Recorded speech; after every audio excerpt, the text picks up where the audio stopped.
The Shadow Knows. The Shadow Knows. That was a popular radio show back in the 40s or something. Has nothing to do with anything. But I wanted to talk about the shadows of rock and roll. And this week is kind of is dedicated to the Soviet bloc. And what I mean is, the song that we are going to release this week is called Genocide. And it's about the Ukrainian oppression of Stalin's reign back in the 40s. So we're talking a little bit about, the Soviet Union and the underground. See, the Soviet Union wasn't like us, even though we were kind of screwed up, attacking, comic books, and that's another story. I won't go into that tonight. But no, the Soviet Union was not digging rock and roll.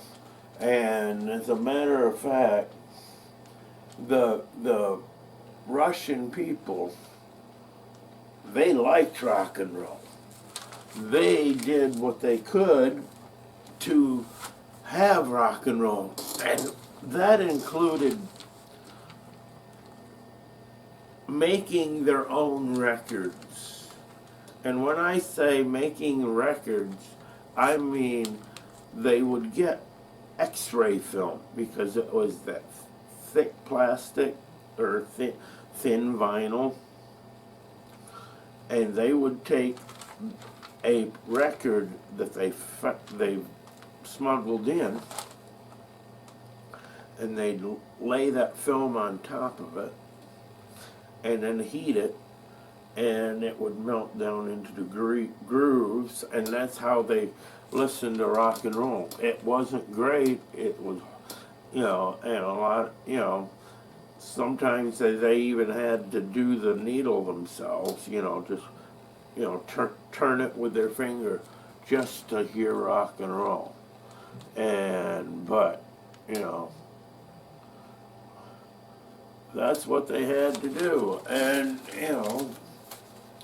I know by now you're probably wondering, well, when is he going to start singing "Back in the USSR"? Well, you got the answer to that. Anyway, yeah, I was going to open with that, and then I thought, no, I just got going, and, but,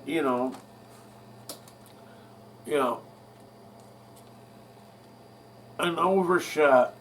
See, rock and roll is very, by its core, anti-communist, and I'll tell you why. Because rock and roll is just like America.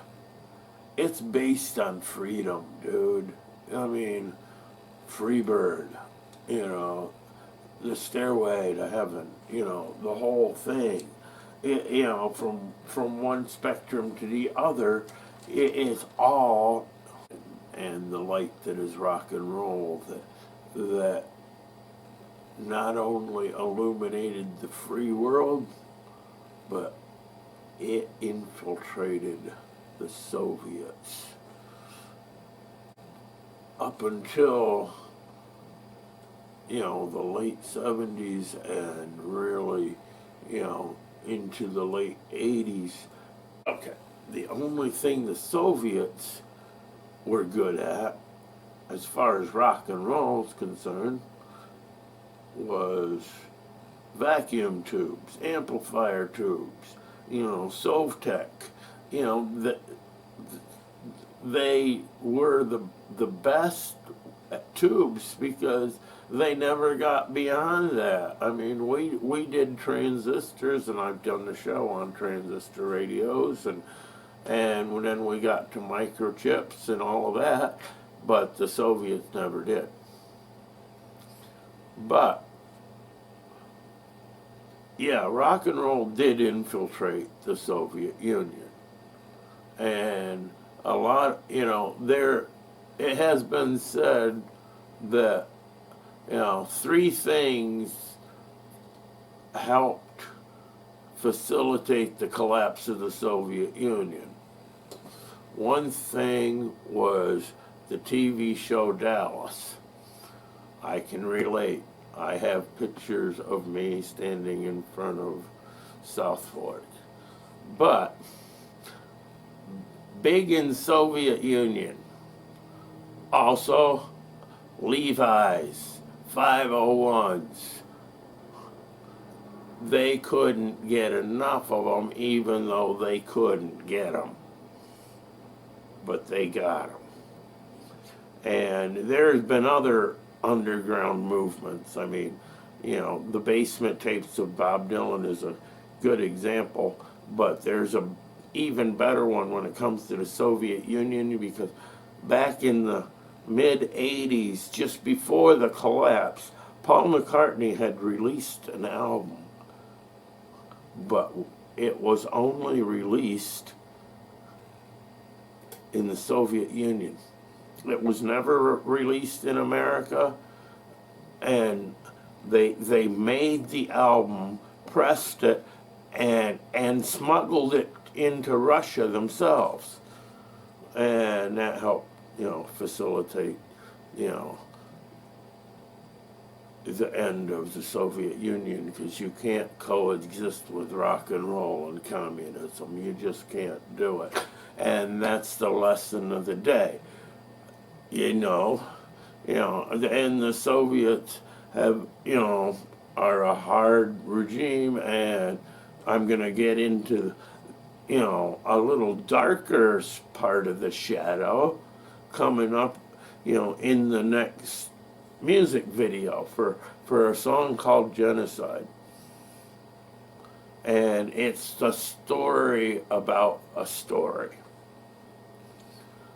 Okay, until next time,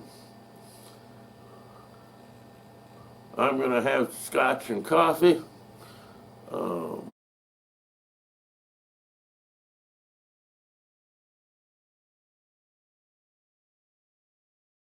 An HDR production. Remember to hit the like button, subscribe, and hit the little bell. It'll just make my day. Catch you later.